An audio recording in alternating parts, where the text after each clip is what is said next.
Assalamualaikum warahmatullahi wabarakatuh.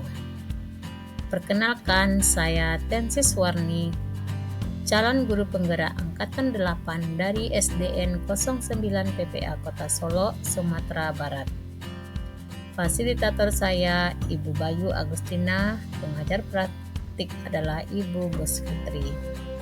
Salam guru penggerak, tergerak, bergerak, menggerakkan. Saya akan memaparkan koneksi antar materi modul 2.3, yaitu coaching untuk supervisi akademik. Selamat menyimak.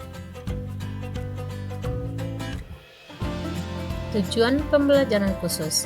Calon guru penggerak menyimpulkan dan menjelaskan keterkaitan materi yang diperoleh dan membuat refleksi berdasarkan pemahaman yang dibangun selama modul 2 dalam berbagai media.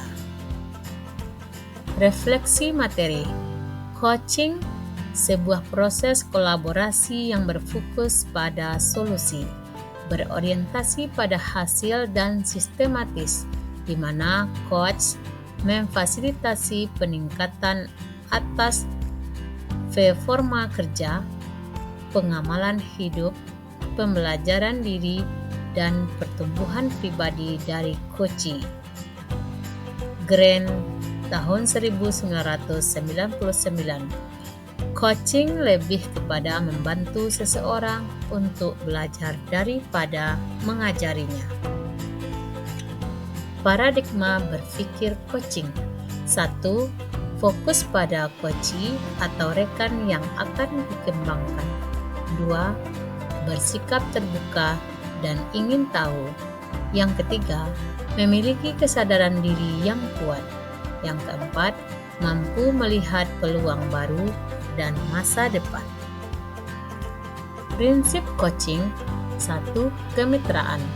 Setara, tidak ada yang lebih tinggi atau rendah. Coachee adalah sumber belajar bagi dirinya sendiri. Coach merupakan rekan berpikir bagi coachee-nya dalam membantu coachee belajar dari diri sendiri. Yang kedua, proses kreatif. Coaching adalah proses mengantarkan seseorang dari situasi dia saat ini ke situasi ideal yang diinginkan di masa depan. Prinsip ini membantu seseorang menjadi otonom dan mengembangkan kompetensi dirinya. Yang ketiga, memaksimalkan potensi. Untuk memaksimalkan potensi dan memberdayakan rekan sejawat, percakapan perlu diakhiri dengan suatu rencana tindak lanjut yang diputuskan oleh rekan yang dikembangkan, yang mungkin dilakukan dan paling besar keberhasilannya. Coaching dalam konteks pendidikan. Filosofi KHD, proses coaching sebagai komunikasi pembelajaran antara guru dan murid.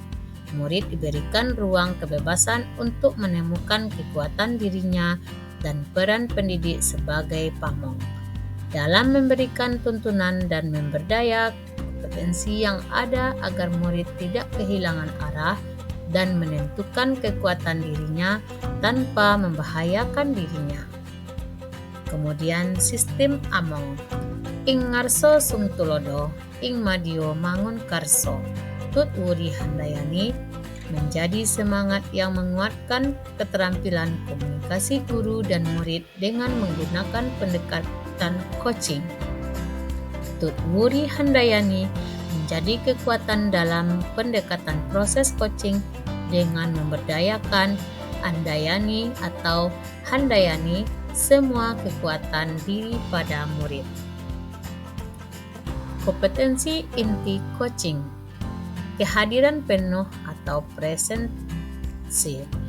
Kehadiran penuh ini adalah bagian dari kesadaran diri yang akan membantu munculnya paradigma berpikir dan kompetensi lain saat kita melakukan percakapan coaching.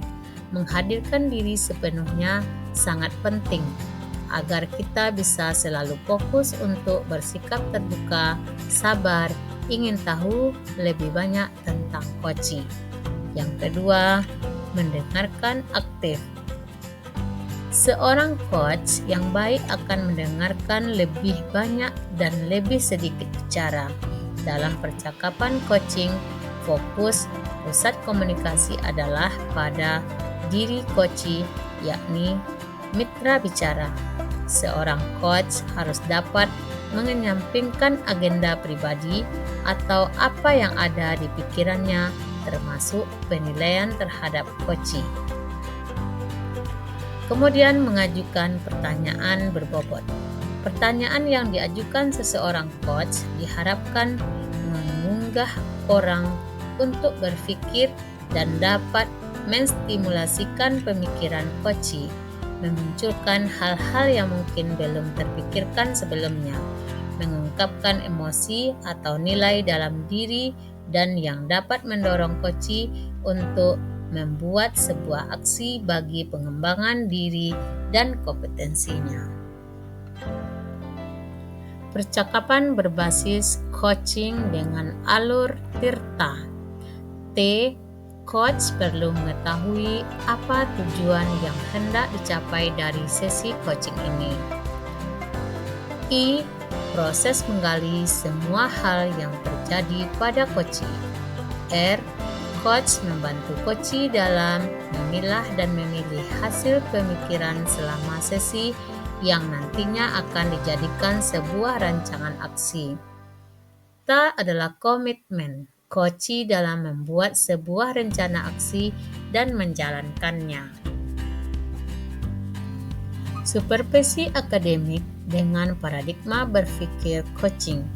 Supervisi akademik merupakan serangkaian aktivitas yang bertujuan untuk memberikan dampak secara langsung kepada guru dan kegiatan pembelajaran mereka di kelas. Supervisi akademik perlu dimaknai secara positif sebagai kegiatan berkelanjutan yang meningkatkan kompetensi guru sebagai pemimpin pembelajaran dalam mencapai tujuan dan pembelajaran, yakni pembelajaran yang berpihak kepada murid. Kegiatan supervisi akademik memiliki tujuan, yakni memberdayakan pengembangan kompetensi diri dalam rangka peningkatan performa mengajar dan mencapai tujuan pembelajaran. Prinsip-prinsip supervisi akademik dengan paradigma berpikir coaching meliputi kemitraan, konstruktif, terencana, reflektif, objektif, berkesinambungan, dan komprehensif. Siklus dan supervisi klinis meliputi 3 tahap, yakni pra-observasi, observasi, dan pasca-observasi. Pengalaman reflektif terkait pengalaman belajar. Emosi yang dirasakan. Setelah mempelajari modul ini, saya merasa tercerahkan dan termotivasi untuk menerapkan coaching dalam membantu murid dan rekan sejawat saya untuk menemukan solusi dari permasalahan yang dihadapi. Yang kedua, tertantang untuk banyak-banyak melakukan praktik coaching, baik itu dengan murid maupun rekan sejawat, agar lebih baik dalam keterampilan coaching ini, sehingga bisa nanti diterapkan saat melakukan coaching untuk supervisi akademik. Kemudian mendengarkan aktif. Saya lebih memahami apa itu coaching dan bagaimana penerapannya dalam dunia pendidikan. Saya juga sudah mulai mampu melakukan praktik coaching menggunakan alur Tirta dan menguasai beberapa kompetensi inti coaching. Saya perlu meningkatkan kompetensi bagi coach, yaitu dalam mengajukan pertanyaan berbobot kepada coach. Implikasi terhadap kompetensi diri, menambahkan dan mengoptimalkan kekuatan diri sebagai seorang pendidik yang dapat menjadi seorang coach bagi orang-orang di sekitar lingkungan saya. Refleksi. Analisis untuk implementasi dalam konteks calon guru penggerak. Analisis terkait topik modul 2.3. Bagaimana penerapan coaching untuk supervisi akademik? Supervisi akademik sebagai proses berkelanjutan yang memberdayakan. Kualitas pengajaran atau akademik guru diharapkan meningkat melalui supervisi akademik. Namun, hal ini tidak berarti supervisi akademik hanya berfokus pada peningkatan keterampilan dan pengetahuan semata. Kualitas guru yang diharapkan untuk berkembang juga termasuk di dalam peningkatan motivasi atau komitmen diri. Kualitas pembelajaran meningkat seiring meningkatnya kerja para guru. Coaching sebagai kompetensi membangun kemitraan. Kemitraan memberikan perspektif keselarasan dalam berinteraksi dan berdialog antara coach dan coachee. Relasi yang apresiatif sebagai mitra belajar melatih cara berpikir bahwa dalam coaching keduanya memiliki kesepahaman yang sama tentang belajar. Ketika mendengarkan coachee, seorang coach belajar menggali kekuatan dirinya, juga menggali coachee-nya secara mendalam. Demikian pula sebaliknya, tuntunan yang diberikan coach memberikan ruang bagi coachee untuk menemukan kekuatan dirinya. Analisis terkait topik modul 2.3. Apa tantangan implementasi coaching di sekolah? Dalam pelaksanaan di sekolah, seringkali supervisi akademik dilihat sebagai sebuah proses yang bersifat satu arah. Apalagi jika supervisi akademik ini hanya terjadi satu kali dalam setahun. Supervisi seolah-olah menjadi sebuah tagihan atau kewajiban para pemimpin sekolah dalam tanggung jawabnya mengevaluasi para tenaga pendidik. Apa tantangan implementasi coaching di sekolah? Dalam setiap interaksi keseharian di sekolah, seorang pemimpin pembelajaran dan sekolah perlu menghidupi paradigma berpikir yang memberdayakan bagi setiap warga sekolah dan melihat kekuatan-kekuatan yang ada dalam komunitasnya. Melalui supervisi akademik, potensi setiap guru dapat dioptimalisasi dengan kebutuhan yang nantinya dapat membantu para guru dalam proses peningkatan kompetensi dengan menerapkan kegiatan pembelajaran baru yang dimodifikasi sebelumnya. Dan salah satu strategi yang dapat dilakukan dalam mencapai tujuan tersebut adalah melalui percakapan coaching dalam keseluruhan rangkaian supervisi akademik. Refleksi koneksi antar materi. 2.1 Pembelajaran berdiferensiasi, sedangkan 2.3 adalah coaching untuk supervisi akademik. Dalam proses supervisi akademik, masalah yang muncul sudah tentu masalah tentang pelajaran dan dunia pendidikan. Pembelajaran berdiferensiasi dapat kita jadikan sebagai salah satu patokan penggalian informasi, identifikasi dari masalah yang ada. Dalam pembelajaran berdiferensiasi diadakan 3 pemetaan berdasarkan minat siswa, kebutuhan belajar siswa, dan profil belajar siswa. Pemetaan ini digunakan seorang coach sebagai data dalam proses coaching sehingga kita bisa menuntun coachee kita untuk menemukan solusi permasalahannya melalui pembelajaran berdiferensiasi.